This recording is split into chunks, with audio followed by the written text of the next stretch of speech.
What up, YouTube? I'm Topaz Yates, and I got a pretty good show lined up for you today, man. First, we're gonna jump into the news in which Minister Farrakhan was in another interview and he spit some damn hot fire that I wanted to touch on.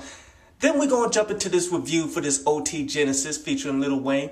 And then we're gonna do an article from downloadpass.com. But before then, listen to a brief instrumental from underground producer Rubio Beats.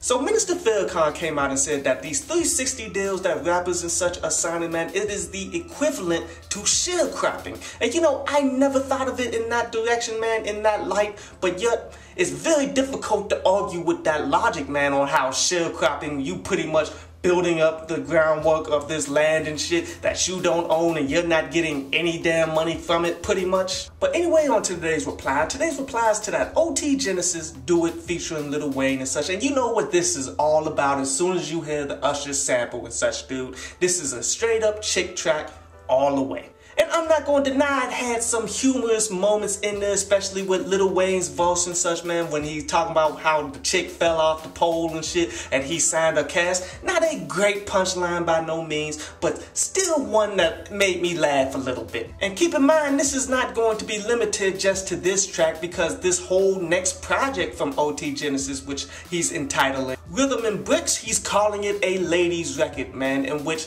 first, he's not that strong of a lyrical dude in order to make ladies records into records that are so damn good that anybody can fucking listen to.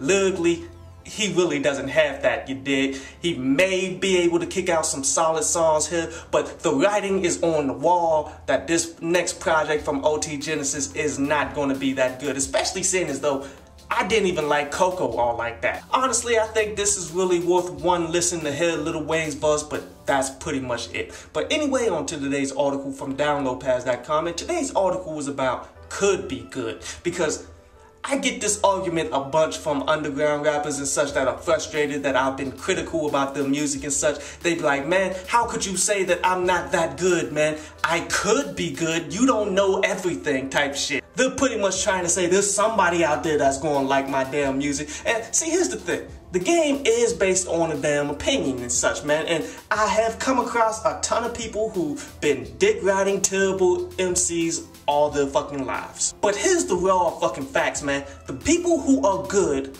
they know they're good. There ain't no could be about it, man. There ain't no based off of what other people thinking and all that shit. The motherfuckers who are skilled, they know they're skilled. There's no way you can take that away from them. They're able to compare their music to the greats of the past and the current and say, okay, I'm good enough to be in this shit. See, this argument shows how insecure these MCs actually are and such, man. Like, you know deep down that you're not a skilled rapper, my dude. And it's time for you to accept that and grind hard to become that, instead of trying to argue with people and shit.